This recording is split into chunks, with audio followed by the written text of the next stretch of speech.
আসসালামু আলাইকুম। 5 মিনিট ইসলাম থেকে শুভেচ্ছা। ইসলামের প্রথম যুগে হযরত মুহাম্মদ সাল্লাল্লাহু আলাইহি সাল্লাম অংশ নেননি, কিন্তু নির্দেশ দিয়েছেন।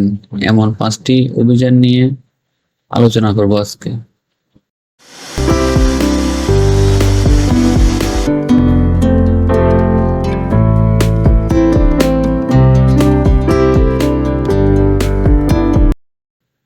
হিজাজ অঞ্চলে, বর্তমান সৌদি আরবে বসবাসকারী ইহুদি কবি ছিলেন আবু আফাক।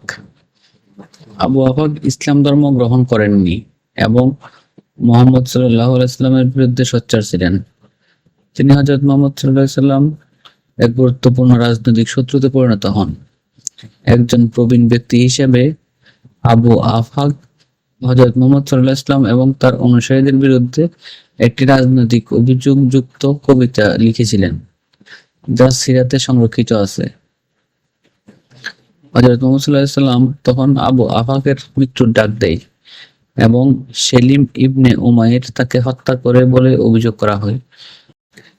বিষয়টি নবী হযরত মুহাম্মদ সাল্লাল্লাহু আলাইহি সাল্লামের প্রাচীনতম জীবনী সিরাত রাসূলুল্লাহতে ইবনে ইসহাক লিখেছিলেন। কাব বিন আরশাবকে হত্যা। কাব বিন আরশাবকে হত্যা করা হয় 624 খ্রিস্টাব্দে। কাব বিন আরশাব ছিল মদিনার একজন ইহুদি কবি ও নেতা।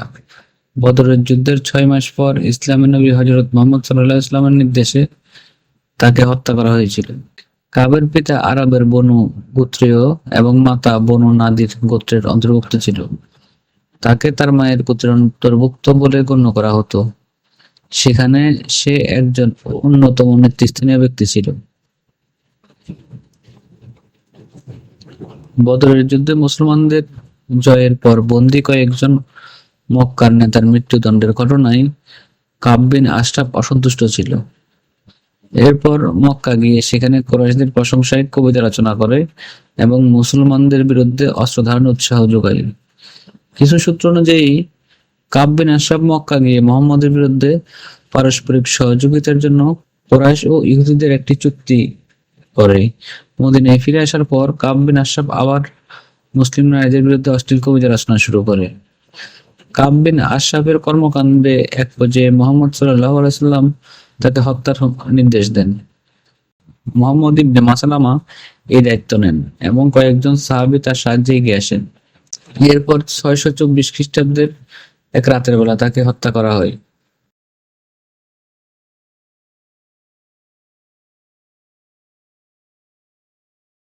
জুকারাদের অভিযান।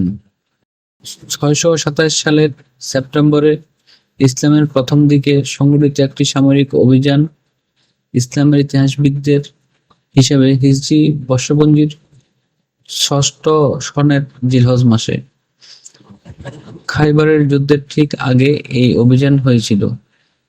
বানু লাহিয়ান অভিযান থেকে হযরত মুহাম্মদ সাল্লাল্লাহু আলাইহি সাল্লাম মদিনায় ফিরে আসার কয়েকদিন পর আব্দুর রহমান বিন হিসন আল ফাজারির নেতৃত্বে গাতাফানের 40 সশস্ত্র অশ্বারোহীর একটি দল মদিনায় উপকণ্ঠে আক্রমণ করে 20টি দুগ্ধবতী উট জব্দ করে নাজদে নিয়ে আসে। লুটের সময় তারা উটের রাখালকে হত্যা করে এবং তার স্ত্রীকে বন্দী করে নিয়ে যায়। সম্পদ ও বন্দীদের উদ্ধারের জন্য এই অভিযান হয়েছিল।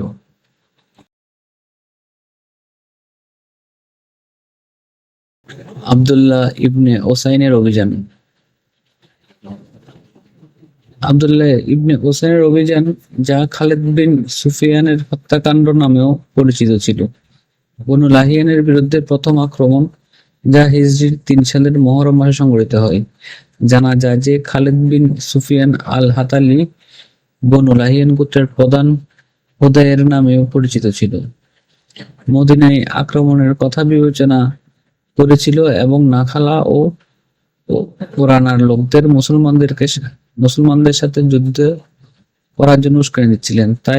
তাই মোহাম্মদ আব্দুল্লাহ ইবনে ওসাইনকে তাকে হত্যা করার জন্য পাঠান। রাতে খালিদ বিন সুফিয়ানের মাথা কেটে ফেলার পর ওসাইন তা হযরত মুহাম্মদ সাল্লাল্লাহু আলাইহি সাল্লামের কাছে নিয়ে আসেন। আল রাজির অভিযান। আল রাজির অভিযান ইসলামিক ক্যালেন্ডারের হিজরি 4 সালে উহুদের যুদ্ধের পর সরাসরি ঘটেছিল। উহুদ যুদ্ধের পরপরই আদল ও আল কারা থেকে একদল লোক হযরত মুহাম্মদ সাল্লাল্লাহু আলাইহি সাল্লামের কাছে আসে। তাকে অনুরোধ করলেন তাদের সাথে কয়েকজন প্রশিক্ষক পাঠাতে, যাতে তারা তাদের লোকদেরকে ইসলাম শিক্ষা দেয় যারা ইসলাম গ্রহণ করেছে। হযরত মুহাম্মদ সাল্লাল্লাহু আলাইহি সাল্লাম এতে সম্মত হন এবং সঙ্গে সঙ্গে তাদের সঙ্গে 6 জন লোক পাঠান।